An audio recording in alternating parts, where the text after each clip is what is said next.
किसी किराए के मकान का सस्ते में मिल जाना किस्मत की बात होती है, लेकिन वो मकान जिसका है और वहां जो जो रहता है, क्या उन पर भरोसा किया जा सकता है? क्योंकि कई बार जो सामने दिखता है वो सच नहीं होता। ऐसी ही एक गलती अनिल भी करने जा रहा था। चलो बबीता, मैं चलता हूं, 1-2 दिन में वापस आ जाऊंगा। पापा, आप कहाँ जा रहे हो? बेटा मैं अनिल, एक बार फिर सोच लो, रत्नागढ़ शिफ्ट होना जरूरी है क्या? वो जगह ठीक नहीं है, तुम भी जानते हो। हम अपने बच्चों के साथ ऐसी जगह पर कैसे रहेंगे जहां लोग जाने से भी घबराते हैं? बबीता, ये क्या बोल रही हो? मैंने कहा था ना, ये सब बेकार की बातें हैं। तुम ज्यादा मत सोचो, मैं 1-2 दिन में लौट आऊंगा। लेकिन अनिल, वो जगह अच्छी नहीं है। अरे, अगर वो जगह अच्छी नहीं होती तो मुझे वहां की फैक्ट्री का मैनेजर क्यों बनाया जाता? हाँ, मैं आज जा रहा हूं ना, देखना इतना अच्छा घर ढूंढ के आऊंगा कि ना तो तुम्हें कोई शिकायत रहेगी और ना ही हमारे होने वाले बच्चे को। अनिल पर बस अब और कुछ मत कहो, बस निकल जाएगी मेरी। मैं चलता हूं। अनिल ने अपनी पत्नी की बात नहीं मानी और वहां से रत्नागढ़ के लिए निकल गया।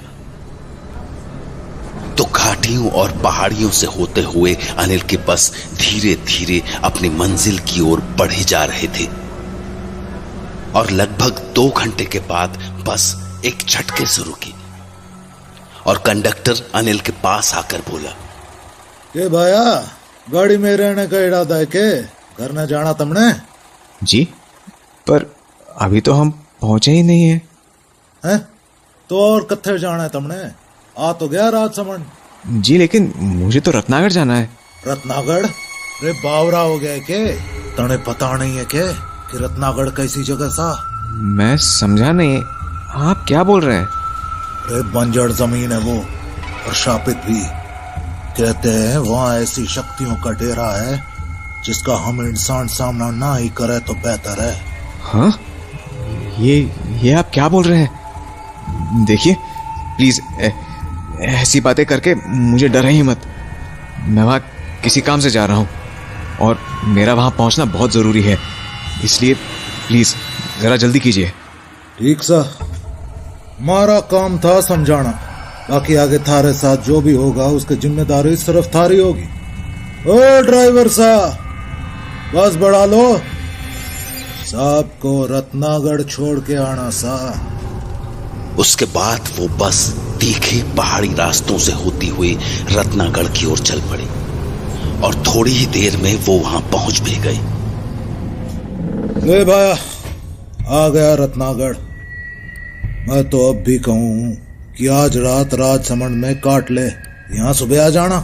बस वैसे भी वापस राजसमंद ही जावेगी तो छोड़ते चलेंगे तुम्हें। जी नहीं, थैंक यू, पर मैं यहीं उतर जाऊंगा।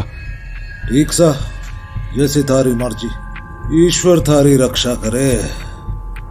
तो उसके बाद अनिल वहीं उतर गया और वो बस लौटकर वापस राजसमंद चली गई। बस के जाते ही हर तरफ अंधेरा सा छा गया। तभी अचानक जोर की बिजली कड़की और अनिल को अपने सामने उस बिजली की रोशनी में एक औरत दिखी जो किसी घर की खिड़की से उससे ही देख रही थी। पर बिजली की चमक खत्म होते ही वो औरत गायब सी हो गई और हर तरफ वापस अंधेरा छा गया। हाँ? कौन है? हेलो हेलो, कोई दिखा तो जरूर था मुझे। एक काम करता हूं, आगे जाकर देखता हूं, क्या पता कुछ हेल्प मिल जाए। तो अनिल थोड़ा आगे आया ही था कि उसे अपने सामने एक आलीशान हवेली दिखी, लेकिन उस हवेली को देखकर ऐसा लग रहा था मानो वो बहुत दिनों से बंद पड़ी हो। देखने में तो अच्छी खासी हवेली लग रही है। दरवाजा खटखटा के देखता हूँ। कौन है वहां? हाँ? कौन है? हाँ?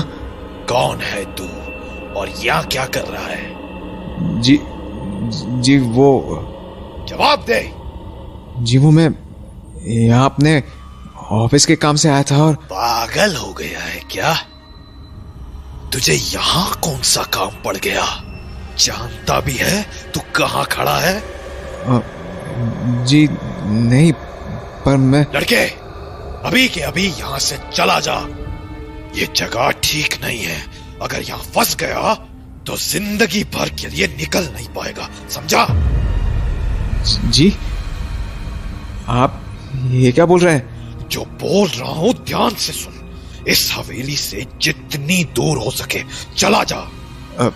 देखिए, शायद आप मुझे गलत समझ रहे हो। मैं बस यहाँ पर रात गुजारने के लिए आया था, क्योंकि यहाँ खिड़की पर मुझे कोई औरत दिखी थी। क्या? जी। अनिल के इतना कहते ही वो आदमी एकदम से चुप हो गया और पलटकर वहां से जाने लगा। तो अनिल ने कहा, अरे भाई साहब, आप कहाँ जा रहे हो? मैंने सोचा था तुझे बचा लूंगा, पर अब जो तेरे साथ होगा उससे तुझे कोई भी नहीं बचा पाएगा। हाँ?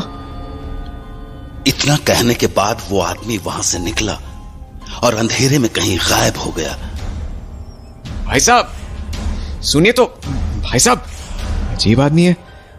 अभी तो मुझसे बातें कर रहा था, अब खुद ही पता नहीं कहां चला गया। अरे भाई साहब, कहां गए आप? कौन है वहां? कौन शोर मचा रहा है? हाँ? जब अनिल ने पलटकर उस हवेली को देखा तो उसे अपनी आंखों पर विश्वास नहीं हुआ।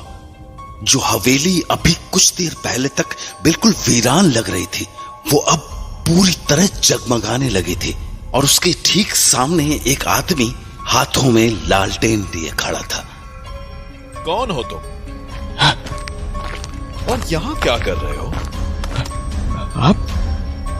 पर आप तो अभी अभी उस तरफ गए थे।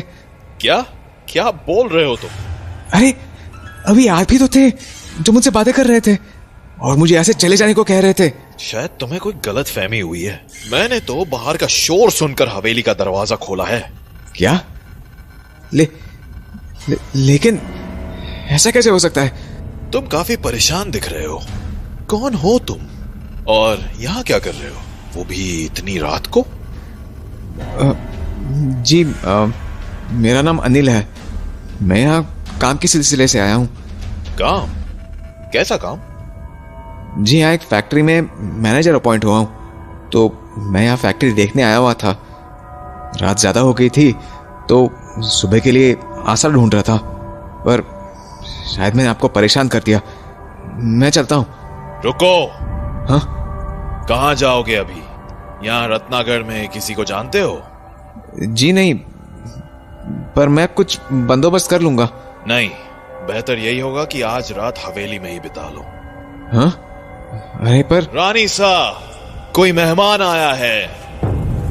उस आदमी के मुंह से रानी सा का नाम सुनकर अनिल चौंक सा गया। तभी उसे एक आवाज सुनाई पड़ी। मेहमान को हवेली में ले आओ, मैं अभी आती हूँ। रानी की आवाज सुनकर ऐसा लग रहा था मानो किसी राजघराने की महारानी ने आदेश दिया हो। तो अभी अनिल अपने ख्यालों में ही था कि पास खड़े उस आदमी ने अनिल से कहा, चलो, रानी सा तुम्हारा इंतजार कर रही है। आप लोग परेशान मत होइए, मैं कोई और ठिकाना ढूंढ लूंगा। नहीं, तुम हमारे मेहमान हो, तुम्हारा आदर सत्कार करना हमारा फर्ज है। आओ अंदर। जी थैंक यू, पर इसकी कोई खास जरूरत नहीं है। जरूरत है। हाँ?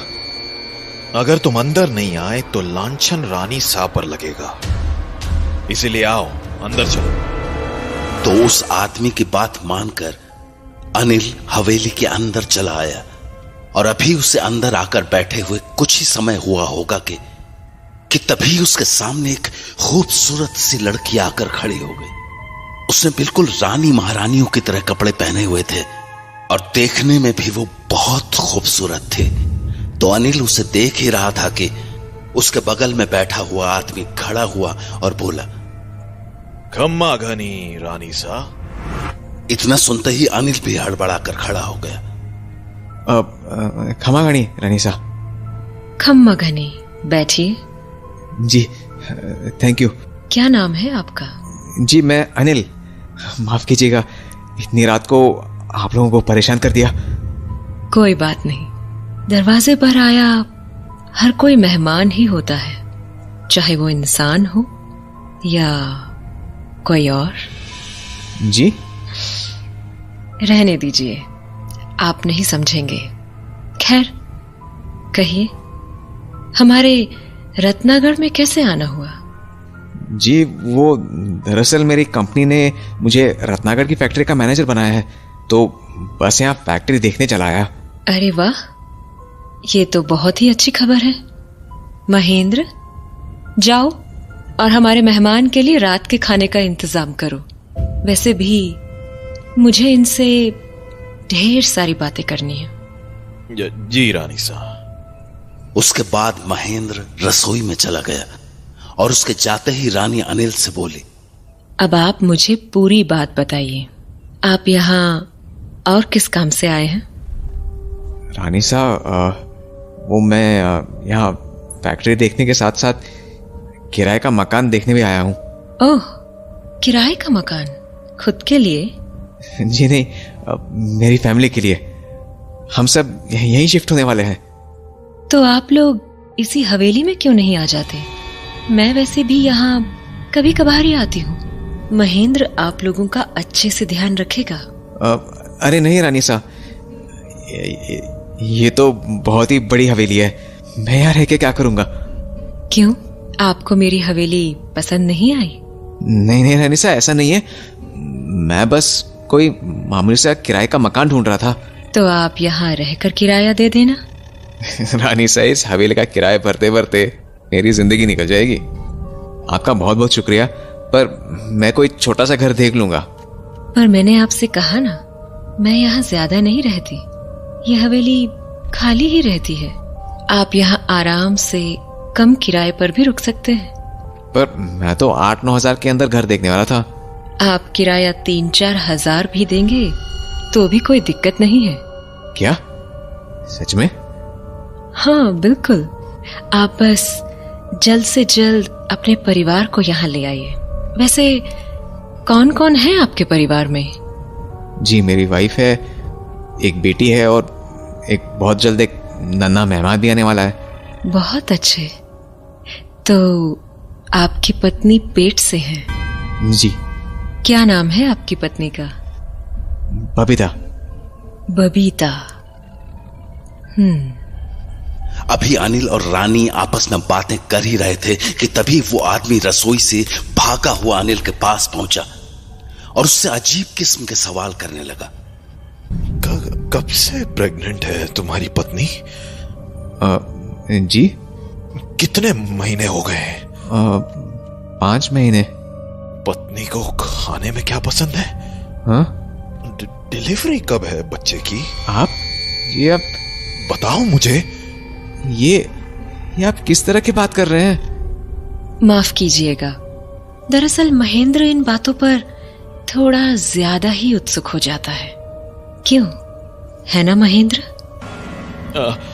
जी रानी साहब, माफ कीजिएगा। मुझे लगता है तुम्हें अपना ध्यान खाना बनाने पर देना चाहिए। जी रानी साहब।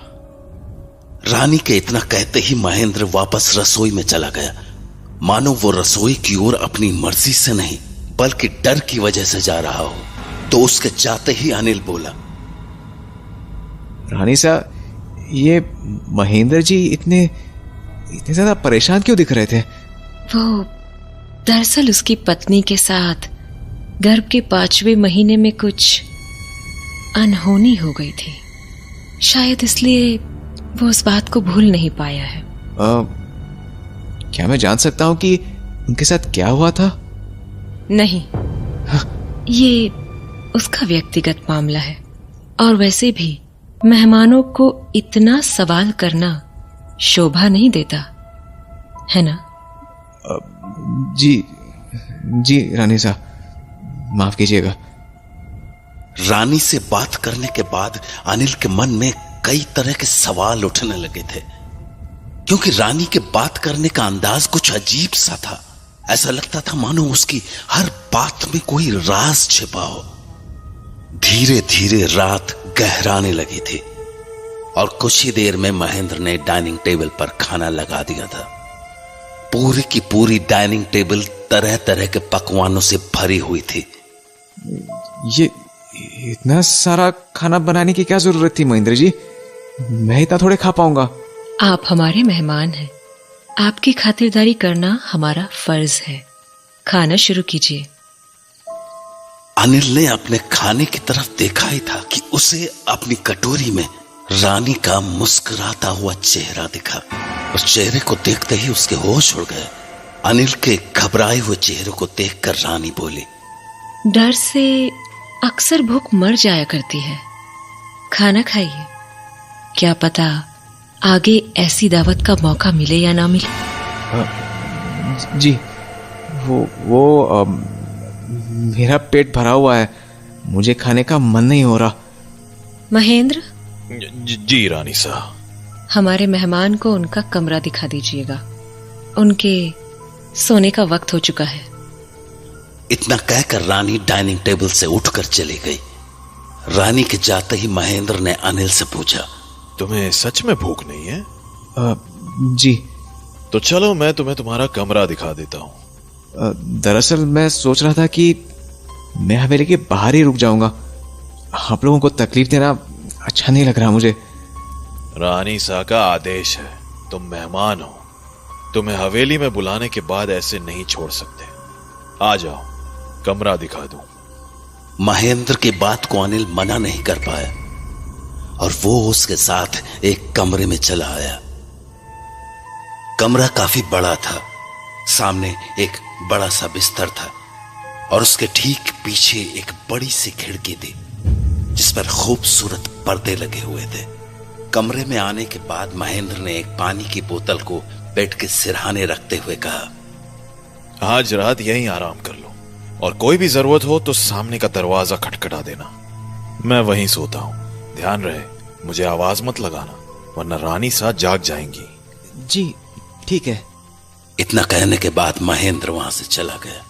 अनिल भी अब आराम से बिस्तर पर लेट गया।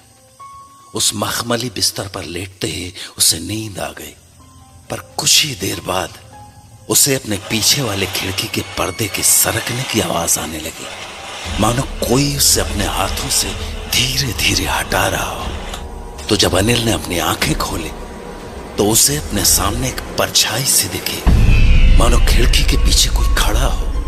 पर जब उसने पीछे पलट कर देखा तो वहां कोई नहीं था, पर वो पर्दे अपनी जगह से हटे हुए जरूर थे, जिसे देख के अनिल और भी घबरा गया। कौन है?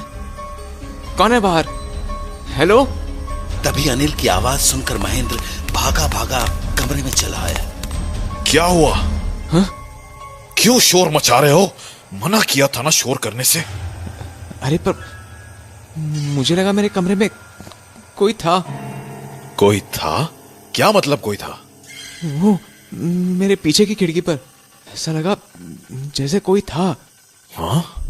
अभी तो नहीं होना चाहिए था ये। जी? तुमने किसी का चेहरा देखा था? पता नहीं, मुझे ठीक से याद नहीं। हो सकता है मेरा वहम होगा। मैं ऐसा करता हूं, तुम्हारे लिए कुछ और भी रख देता हूं। हाँ? अरे नहीं नहीं, मुझे कुछ नहीं चाहिए। पानी की बोतल यहाँ रखी तो है, मैं बस थोड़ा सा पानी पी लेता हूँ। इतना कहकर अनिल ने अपने सामने रखी बोतल को उठाया ही था कि महेंद्र चिल्ला कर बोला, नहीं, बोतल वापस रखो। सॉरी, पर मुझे पानी पीना था। ये बोतल पानी पीने के लिए नहीं है। हाँ? क्या मतलब? देखो, जो मैं कहने वाला हूं उसे बहुत ध्यान से सुनना। हाँ? ये जगह ठीक नहीं है। आज की रात गुजार लो और सुबह होते ही तुम इस हवेली से चले जाना। हाँ? क्या? हाँ। ये आप क्या बोल रहे हैं? अभी थोड़ी देर पहले तो आप और रानी साहब मुझे यहाँ रुकने को बोल रहे थे, मुझे यहाँ किराए पर रहने के लिए जगह भी दे रहे थे। फिर अब आप ऐसे क्यों बात कर रहे हैं? ये बहस का वक्त नहीं है, इसीलिए जितना कह रहा हूं मान लो। तुम पढ़े लिखे हो, मैंने पूरी बात समझाई तो विश्वास नहीं कर पाओगे, इसीलिए बेहतर यही होगा कि सुबह होते ही तुम इस हवेली से चले जाओ। मैं अभी तुम्हें जाने के लिए नहीं कहूंगा, क्योंकि अभी खतरा ज्यादा होगा। क्योंकि अगर उसने तुम्हें अभी देख लिया तो तुम लौट कर कभी घर नहीं जा पाओगे। हाँ? जी आप ये कैसी बातें कर रहे हैं? और कौन देख लेगा मुझे? आप किसकी बात कर रहे हैं? इस बॉटल को अपनी जगह से मत हिलाना और सुबह होते ही यहां से चले जाना। और हाँ, भूल से भी पर्दे हटाकर बाहर मत देखना। शुभ रात्रि। इससे पहले कि अनिल कुछ कह पाता, महेंद्र वहां से चला गया। पर उसकी बातें सुनने के बाद अनिल का पूरा शरीर ठंडा पड़ गया था। उसके मन में हजारों सवाल उठ रहे थे, मगर उनका जवाब देने वाला कोई नहीं था। तो वो डरते डरते अपने बिस्तर पर दूसरी ओर तकिया लगाकर लेट गया। उसे अब भी रह रहकर महेंद्र की पर्दे हटाकर न देखने वाली बात याद आ रही थी, और बार बार उसकी नजर सामने के पर्दे पर चली जा रही थी। पर शायद लंबे सफर से अनिल इतना ज्यादा थक चुका था कि कुछ ही देर में उसकी दोबारा आंख लग गई। पर जैसे ही घड़ी में 3 बजे अनिल को नींद में ही किसी की आवाज सुनाई देने लगी, किसी औरत की आवाज। अनिल, अनिल, मेरे पास आओ अनिल, मैं तुम्हारा इंतजार कर रही हूं। आ जाओ, आओ मेरे पास। तभी उसके सिरहाने पड़ी शीशे की बोतल अचानक जमीन पर गिरकर टूट गई। बोतल टूटने की आवाज सुनकर महेंद्र भागा भागा उसके कमरे में आ गया। ये क्या किया? मैंने मना किया था ना इस बोतल को छूने से। इसे हाथ क्यों लगाया? अरे मैंने इस बोतल को छुआ भी नहीं है। तो फिर ये जमीन पर कैसे गिर गई? अरे मुझे नहीं पता। पहले तो मुझे ऐसा लगा जैसे कोई मुझे बुला रहा है, और उसके बाद जैसे ही मेरी आंख खुली, ये बोतल अपने आप जमीन पर गिर गई। क्या? हाँ। नहीं नहीं, ये ठीक नहीं है। हाँ जी? इसका मतलब वो इस कमरे में आ चुकी है। रात के 3 बज चुके होंगे। हाँ, 3:15 हो रहे हैं। पर आप कहना क्या चाह रहे हैं? मामला बहुत बिगड़ चुका है, क्योंकि उसका खेल शुरू हो चुका है। खेल? किसका खेल? रानी सा का खेल। रानी सा का? अरे आप ठीक से क्यों नहीं बताते कि आखिर बात क्या है? यहाँ पर आखिर चल क्या रहा है? हाँ? ये किसकी रोने की आवाज है? कहीं कहीं रानी सा की तो नहीं? हमें जाकर देखना चाहिए। नहीं। हाँ? क्या? क्या मतलब नहीं? ये सवाल जवाब का वक्त नहीं है। मेरी बात ध्यान से सुनो। हाँ पर रानी सा... मैंने कहा ना, मेरी बात ध्यान से सुनो। हाँ? कुछ भी हो जाए, सुबह होने तक तुम इस कमरे से बाहर नहीं निकलोगे। अरे पर महेंद्र, शायद रानी सा आपको बुला रही है। जानता हूँ, रानी सा गुस्से में। गुस्से में? क्यों?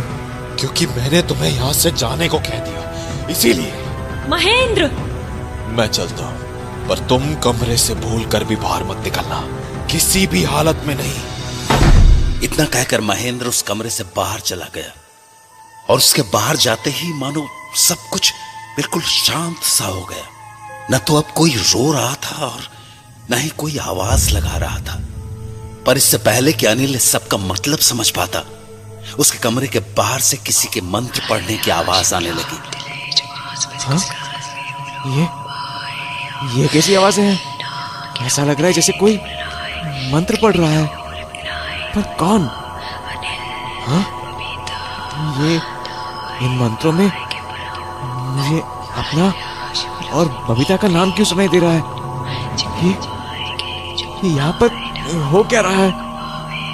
अभी अनिल उन मंत्रों के बारे में सोच ही रहा था कि अचानक वो आवाजें आनी बंद हो गई, और फिर अचानक किसी आदमी के चीखने की आवाजें आनी शुरू हो गईं। हाँ?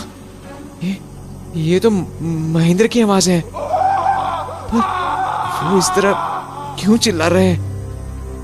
वो ठीक तो है? क्या करूं?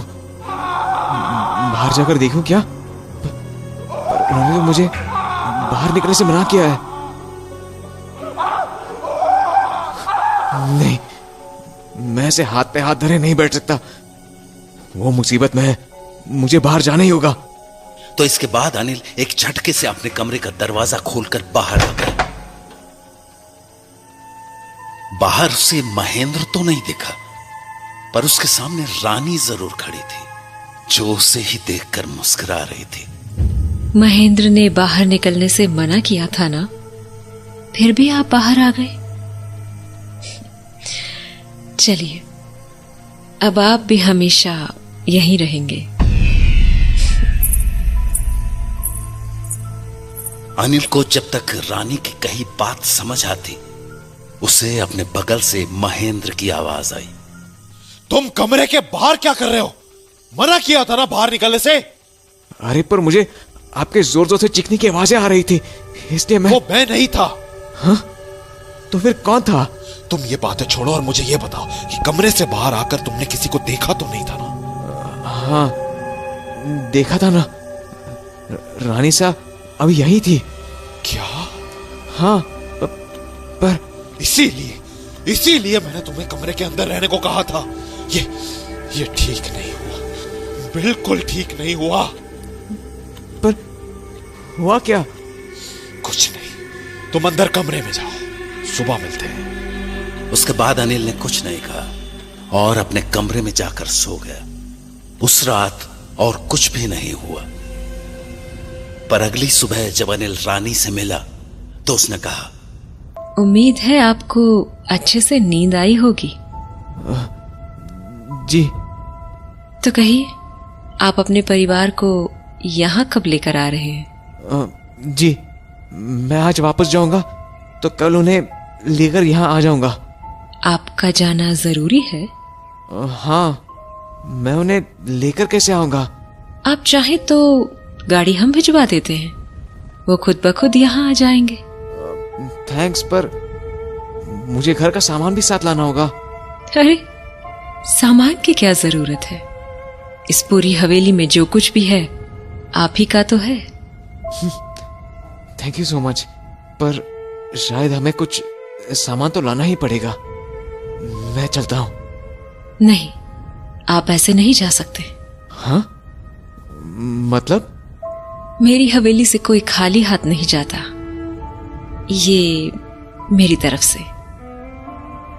जी, ये कुछ नहीं, बस आपके और आपकी पत्नी के लिए एक छोटा सा तोहफा है। अंगूठी और सिंदूर की डब्बी, पर इसकी क्या जरूरत थी रानी सा? देने को तो मैं सोने की अंगूठी और हार भी दे सकती थी, पर मुझे पता है कि आप खुददार आदमी हैं, इसलिए एक मामूली सी चांदी की अंगूठी ही भेंट की है। पहनेंगे ना इसे आप? जी रानी सा। तो पहनिए ना। जी, अच्छी है। मुझे खुशी हुई कि आपको अंगूठी पसंद आई। आपकी पत्नी को तो मैं अच्छे से नहीं जानती हूँ, इसलिए उनके लिए बस एक सिंदूर की डिब्बी दी है। उनसे कहिएगा कि यहाँ आते हुए इसे लगाकर जरूर आएं। जी, ठीक है रानी सा, आपका बहुत शुक्रिया। अब मैं चलता हूँ। जरूर, जल्दी लौटिएगा, मैं आपका इंतजार करूंगी। जी रानी सा। हवेली से निकलने के बाद अनिल राजसमंद पहुंचा और वहां से घर जाने के लिए उसे वो ही बस मिली जिससे वो रत्नागढ़ आया था। अनिल अपनी सीट पर बैठा ही था कि तभी बस के अंदर एक बुढ़िया घुसी और वो कंडक्टर उस पर चिल्लाने लगा। ए बुढ़िया, तू फिर आ गई? मना किया है ना तुझे बस में चढ़ने से, किराया तू दे ना सके, बस फालतू में बस में चढ़े जावे है। अरे अब तो छोड़ दे, अपने बेटे को ढूंढना, छोड़ के चला गया वो तुझे। ऐसा मत बोल, वो मुझे छोड़ के कहीं नहीं जाएगा। अच्छे से जानती हूँ मैं कि वो कहाँ है, बस अब वो मेरे पास लौट नहीं पा रहा है। हाँ, तेरी ये कहानी सुन के थक गया सू मैं, जा अंदर जाकर बैठ जा। कंडक्टर के इतना कहते ही वो बुढ़िया धीरे कदमों से चलती हुई अनिल के बगल वाली सीट पर आकर बैठ गई। अनिल उस बुढ़िया को देख ही रहा था कि तभी कंडक्टर ने उससे कहा, के भाया लौट आए रत्नागढ़ से, हो गया थारा जरूरी काम? जी हो गया। उसके बाद कंडक्टर कुछ नहीं बोला, पर रत्नागढ़ का नाम सुनते ही वो बुढ़िया एकदम से अनिल की तरफ मुड़ गई। तू रत्नागढ़ से आ रहा है? जी। तुझे वहाँ मेरा बेटा मिला था क्या? बेटा? अम्मा, मुझे कैसे पता होगा आपके बेटे के बारे में? मैं तो पहली बार गया था रत्नागढ़। वो वही रहता है सालों से। ओह, पता नहीं अम्मा, मैं नहीं जानता। तू रत्नागढ़ में कहाँ रुका था? वो हवेली है ना, रानी सा की, वहीं पर। हवेली? जी। फिर तो तूने मेरे बेटे को देखा होगा ना? वो उसी हवेली में तो रहता है।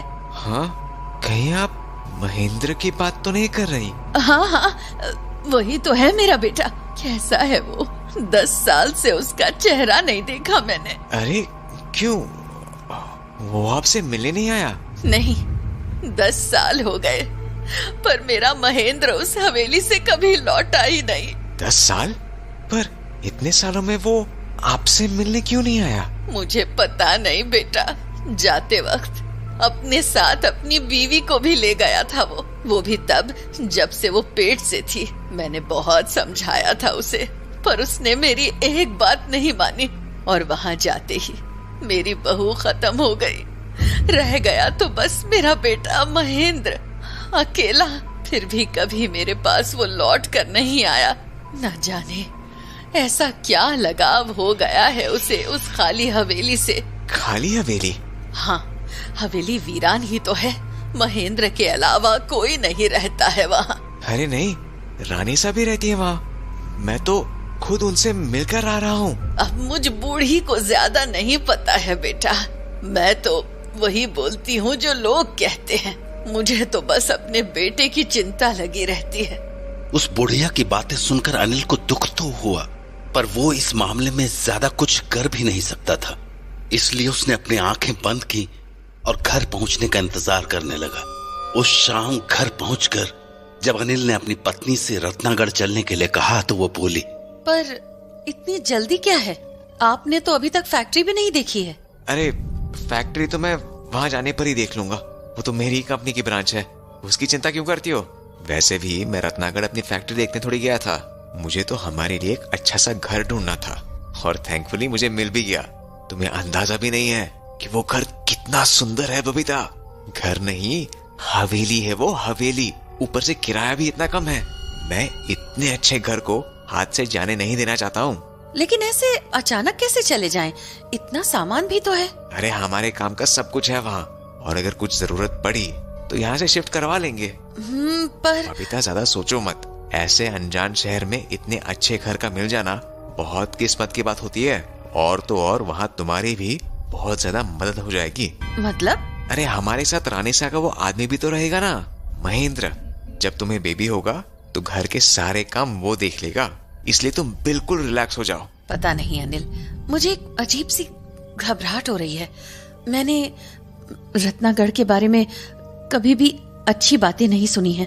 पता नहीं वहाँ जाना ठीक भी होगा या नहीं। अरे बबीता, तुम अब भी इन सब अफवाहों के चक्कर में पड़ी हो। जब मैं खुद वहाँ जाकर देख चुका हूँ तो फिर दिक्कत क्या है? चलो अब जल्दी से निकलते हैं, नहीं तो रात ज्यादा हो जाएगी। अच्छा, वहाँ पे जो रानी सा थी ना, उन्होंने ये सिंदूर दिया है तुम्हारे लिए, इसे लगा लेना। क्यों? लगाने की क्या जरूरत है? अरे समझो ना, रानी सा है वो, मकान मालकिन है। उनका मान रखने के लिए सिंदूर लगा ही लोगे तो तुम्हारा क्या जाएगा? लगा लो, उन्हें भी अच्छा लगेगा। अब चलो जल्दी करो, हमें निकलना होगा। हाँ, मैं आती हूँ। रत्नागढ़ के बारे में सुनकर बबीता वैसे ही बहुत परेशान थी, और जब अनिल ने उसे वो सिंदूर की डिब्बी दी तो वो और भी ज्यादा घबरा गई। इसीलिए वो सीधी अपने घर के मंदिर के पास चली आई और उस सिंदूर की डिब्बी को बजरंगबली के चरणों में रखते हुए बोली, हे बजरंगबली, रत्नागढ़ से आई किसी भी चीज को मैं अपने पास नहीं रख सकती, इसीलिए मैं ये आपके चरणों में समर्पित कर रही हूँ। वैसे भी मैं बस आपके नाम का ही सिंदूर लगाती हूँ। मैं आपके पास से अपने परिवार के लिए ये कलावा लेकर जा रही हूँ, आप हमारी रक्षा करना। तो उसके बाद बबीता वापस कमरे में आई और तनु की कलाई पर भी वो धागा बांध दिया। पर जैसे ही वो कलावा लेकर अनिल के पास पहुंची, बबीता, ये सब क्या कर रही हो तुम? वहां जाकर ये सब कर लेना, अभी जल्दी निकलते हैं प्लीज। अरे लेकिन अनिल। इससे पहले कि बबीता कुछ कह पाती, अनिल जल्दबाजी में घर से निकल गया और उसके पीछे पीछे बबीता और तनु को भी आना पड़ा। तो अगले कुछ ही घंटों में वो लोग रत्नागढ़ की उसी हवेली के सामने पहुंच गए जिसके बारे में अनिल ने उन्हें बताया था। पर हवेली के सामने आते ही बबीता के कदम मानो जम से गए। बबीता, क्या हुआ? आओ अंदर चलो, देखो कितनी सुंदर हवेली है। रानी सा हमारा इंतजार कर रही होंगी। हाँ मम्मी, चलो ना। नहीं, मुझे कुछ अजीब लग रहा है। अजीब? क्या अजीब? पता नहीं, पर मुझे ये जगह ठीक नहीं लग रही। मुझे नहीं लगता हमें अंदर जाना चाहिए। कैसी बातें कर रही हो बबीता? अच्छी खासी हवेली है, चलो ना अंदर चलते हैं। नहीं, मैं और तनु कहीं नहीं जाएंगे। हम वापस घर लौट रहे हैं, चलो मेरे साथ। कैसी बातें कर रही हो बबीता? अब तो ऐसी बातें मत करो प्लीज, जल्दी से अंदर चलो वरना ठंड बढ़ जाएगी। मैंने कहा ना, मुझे सही नहीं लग रही है ये जगह। और सबसे पहले तो तुम वो कलावा बांधो। अरे बबीता, तुम रानी सा। तो आप आ गए, अंदर आ जाइए और अपने परिवार को भी लेते आइए। जी रानी सा, मैं तो कब से कह रहा हूँ अंदर चलने को, ये मान ही नहीं रही है। ऐसा अक्सर ही होता है। आप भी जब पहली बार आए थे तो अंदर आने से घबरा रहे थे, पर क्या है ना, थोड़ी जोर जबरदस्ती करो तो लोग अंदर आ ही जाते हैं। और एक बार किसी ने अंदर आने का मन बना लिया तो उसे इस हवेली से लगाव हो ही जाता है। खैर, मैं आप लोगों का इंतजार करूंगी। उम्मीद है अनिल आपको हमारे पास ले ही आएंगे। खम्मा घनी। उसके बाद रानी वहां से चली गई, पर उसके जाते ही अनिल की अंगूठी में एक अजीब सी रोशनी सी हुई और वो मानो पागल सा हो गया। चल अंदर, हम रानी से को और इंतजार नहीं करा सकते। अनिल, ये तुम कैसी बातें कर रहे हो? बोला ना अंदर चल। पापा, आप गुस्सा क्यों हो रहे हो? सवाल करना बंद कर, अंदर चल चुपचाप। नहीं, हम कहीं नहीं जाएंगे। ठीक है, तू ऐसे नहीं मानेगी, मुझे दूसरे तरीके अपनाने होंगे। अनिल, क्या कह रहे हो तुम? तू अंदर आने से मना कर रही है ना, पर अपनी बेटी के पीछे पीछे तो तू भागी भागी आएगी। चल रे लड़की, हमें हवेली में जाना है। हाँ पापा? तनु कहीं नहीं जाएगी। ऐसे कैसे नहीं जाएगी? अभी घसीट कर ले जाऊंगा मैं इसे अंदर। अनिल नहीं, ये क्या बोल रहे हो? हे बजरंग बली, रक्षा करो। ए लड़की, चल। अनिल ने तनु का हाथ पकड़ा ही था कि एक जोर की बिजली कड़की और अगले ही पल अनिल जमीन पर अपने हाथ को पकड़कर बैठ गया। अनिल? पापा, क्या हुआ? ये तुम ठीक नहीं कर रही हो, बिल्कुल ठीक नहीं कर रही हो। तुम रुको, तुम्हें रानी सा ही ठीक करेंगे। मैं उन्हें बुलाकर आता हूँ। इतना कहते ही अनिल भागता हुआ हवेली के अंदर चला गया और बबीता और तनु उसे एकटक देखते रह गए। मम्मी, ये क्या हो रहा है पापा को? वो इतने गुस्से में क्यों हैं? और वो अकेले अंदर क्यों चले गए? इससे पहले कि बबीता कुछ बोल पाती, उन्हें हवेली के अंदर से अनिल की जोरों की चीखने की आवाजें आने लगी।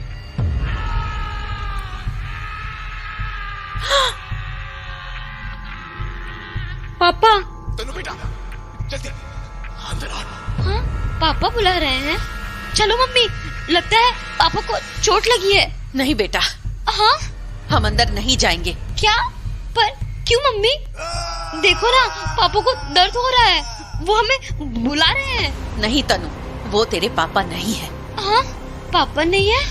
मतलब? पता नहीं, पर हमें इस जगह से जल्द निकलना होगा। पर मम्मी। तो चल मेरे साथ तनु।